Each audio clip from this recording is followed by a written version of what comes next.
Let's consider giving a response based on the clockwise and top to bottom style.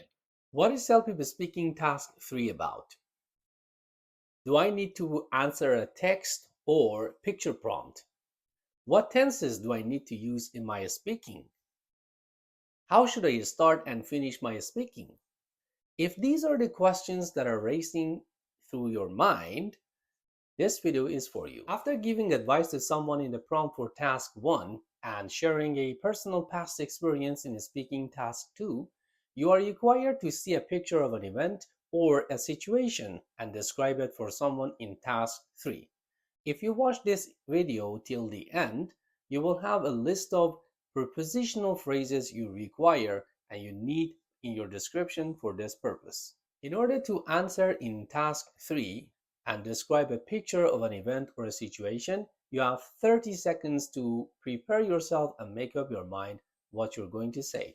After this preparation time, you have 60 seconds to describe the picture. The key point is you need to study about the people and the setting or the objects you want to talk about. Then you need to use prepositions of places and give as many details as possible. Before we break down the speaking task 3, let's consider some rubrics that raters will focus in order to rate your responses. Number 1 is coherence or meaning. They want to check and see whether you have clearly conveyed the message with a number of quality ideas. Are they organized and supported with enough examples or not? Number 2 is lexical range or vocabulary. Actually, the raters are checking to see if you use a range of phrases and words accurately during your speaking or not. Number 3 is listenability and comprehensibility.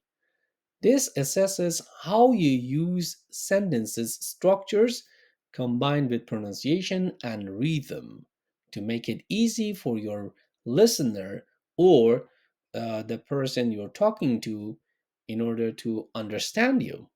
Number 4 is task fulfillment, and the raters are going to check if you were able to address and complete the task within the time limit.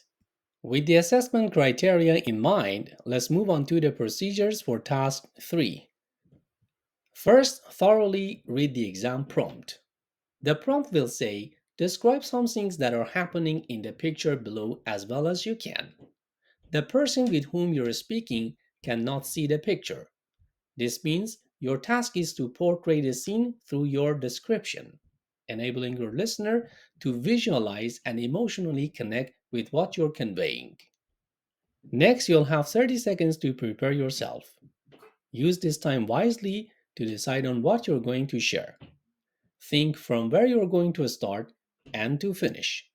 What parts of the picture are important? What is in the front, center, and background of the picture? How are they related to each other? Once you've chosen your story, you'll have 60 seconds to speak.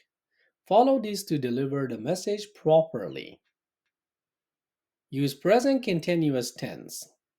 Be plus verb plus ing. Like he is walking, she's talking, they are fighting. Action verbs are highly recommended in picture description. Start your description with an introduction. Focus on some details. Do not need to say everything. Mentioning 3 to 5 points is good. Help build the picture in your listener's mind. Incorporate descriptive words and adjectives. Describe people's actions, feelings, and appearances. Finish your description with a concluding sentence. Now let's consider how to give a well-structured response using this sample picture. Once you're ready and the voice says, start speaking now, start your picture description in a simple way. You can address your listener with a fake name you like. The key point is to help your listener imagine what you're describing in the picture.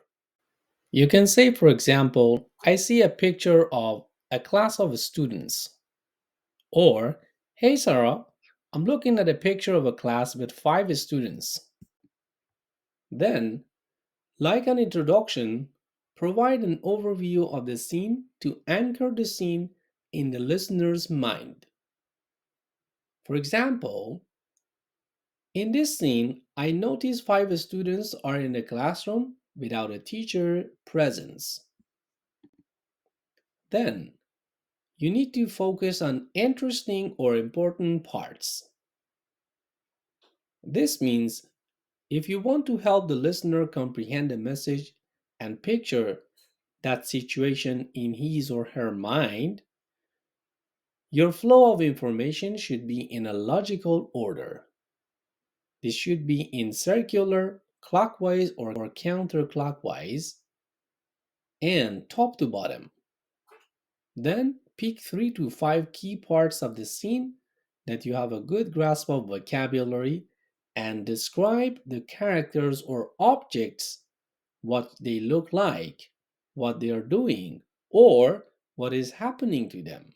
You need to take this into consideration while you're describing. Instead of providing vague descriptions of the people, such as several people, many students, a lot of students, strive to paint a vivid picture by incorporating specific details like age, height, clothing, and facial expression or mood. And if you're describing objects, apply size, color, shape, and material of that object in your description. Now let's consider giving a response based on the clockwise and top to bottom style. The answer would be something like this. To the left, near the bookcase in the background, a girl with orange braided hair is engaged with a lively conversation, speaking loudly. Meanwhile, on the right side, two boys are fighting. They are exchanging blows and kicks. In the front center of the room, a girl with blonde hair is sitting on her chair and is preparing to put on her headset. Standing in front of her, a boy wearing a green t shirt is looking at his phone while scrolling through the screen. After describing the scene, you need to finish your description with a concluding sentence. This sentence should be concise and clear. For instance, you say, the classroom atmosphere appears lively as it's evident that the students are enjoying their break time. And here is the full sample answer for your consideration. I hope you enjoy it. Thank you for watching so far. Now it's your turn to use these tips and strategies while describing a picture to your family member or a friend. Remember, record yourself while using these applicable tips and strategies. If you found this video helpful, please subscribe and share it with someone who might need this video. Together, we can make language learning more accessible and enjoyable to everyone. Until then, happy learning.